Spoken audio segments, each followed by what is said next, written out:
Salut les apprentis aventuriers, prêts à obtenir votre diplôme de l'école la plus réputée? Suivez ce How to Play de Dungeon Academy, afin de faire mieux que les autres apprentis héros venus de tout le royaume.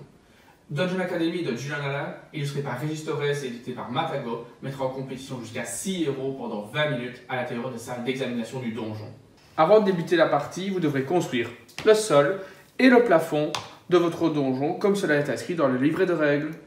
Mettez-le au centre de la table. Donc, mélangez les cartes trésors, placez-les sur le côté avec le professeur, ainsi que les 16 dés, sans oublier les 6 cartes de sortie. Placez-les en plaçant la carte 6 en dessous et la carte 1 au-dessous. Pour finir, placez la réserve d'énergie à proximité. Les jetons rouges représentant la vie et les jetons bleus représentant le mana. Le jeu se joue en 4 tours ou niveaux, durant lesquels chaque joueur devra faire les actions suivantes. Sélectionner la difficulté, 60 secondes pour facile, 45 secondes pour normal et 30 secondes pour difficile. Chaque joueur prend au hasard un héros et place le nombre de vie et de mana indiqué sur la carte.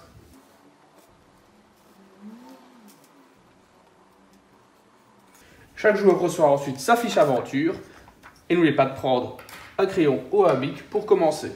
À ce moment, chacun trace le chemin qu'il veut suivre sur sa fiche aventure au niveau actuel. Ne soyez pas si impatient de partir à l'aventure. Regardons ensemble les différentes chambres du donjon. Préparez le donjon en prenant le toit et le retournant. Prenez les 16 dés et jetez-les dedans. Arrangez-les pour qu'ils forment un carré de 4 par 4. Ensuite, prenez le sol et placez-le dessus. Maintenez-le fermement et retournez-le, mais ne l'ouvrez pas tout de suite. C'est parti pour l'exploration. Quand tout le monde est prêt, relevez le donjon et lancez le chrono. Les 16 dés représentent les 16 pièces de ce niveau du donjon. Dans chaque salle, vous trouverez soit des monstres que vous terrasserez avec votre vie ou votre mana, ou des potions magiques qui vous aideront à récupérer ces dernières. Les blobs et les fantômes vous coûtent une vie ou un mana. Les colocs et les faucheuses vous coûtent 2 vies ou 2 mana. Les potions vous rapportent une vie ou un mana chacune. Seul les aventuriers tracent son chemin à travers le donjon. Ils doivent pour autant respecter 3 règles d'or. Commencer et finir leur tracé sur une des cases extérieures du donjon. Se déplacer uniquement verticalement et horizontalement. Il est impossible de se déplacer en diagonale. Et il est interdit de passer 2 fois sur la même case.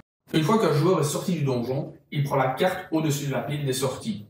Lorsque l'ensemble des joueurs sont sortis du donjon ou que le temps est écoulé, l'examen est terminé et il est temps de calculer ses points de gloire. En commençant par l'aventurier sorti en premier, évaluez leur chemin avec l'aide du professeur incarné par le joueur à sa gauche. Traversez le donjon afin de connaître le résultat de votre examen.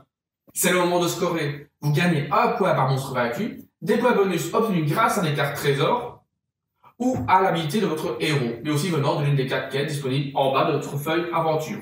Maintenant, il est possible de rater son niveau. Si les points de vie ou de mana tombent en dessous de 0, en enfreignant une des 3 règles d'or, en n'étant pas sorti à temps du donjon. Dans ce cas, vous ne gagnerez aucun point de gloire et recommencerez au niveau suivant avec l'entièreté de vos points d'énergie. Pour les autres, le niveau d'énergie atteint n'est pas réinitialisé pour le donjon suivant. Une fois le niveau terminé, en fonction de votre moment de sortie, vous aurez la chance de prendre une carte trésor. Le premier joueur tirera un nombre de cartes équivalentes au nombre de joueurs et les places face visible. Les joueurs prendront leurs cartes dans l'ordre de sortie du donjon. C'est parti pour le niveau suivant. Enlevez les jetons présents sur votre fiche aventure et préparez de la même manière les 3 niveaux suivants. Attention, le degré de difficulté va augmenter en remplaçant au niveau 2 un dé par le dé labyrinthe et au niveau 4 un second dé par le dé boss. À la fin des 4 tours, le joueur avec le plus de points de gloire l'emporte. En cas d'égalité, la carte de sortie du dernier niveau déterminera le vainqueur. Merci de nous avoir suivis. N'hésitez pas à vous abonner à la chaîne, à liker, partager ou commenter la vidéo.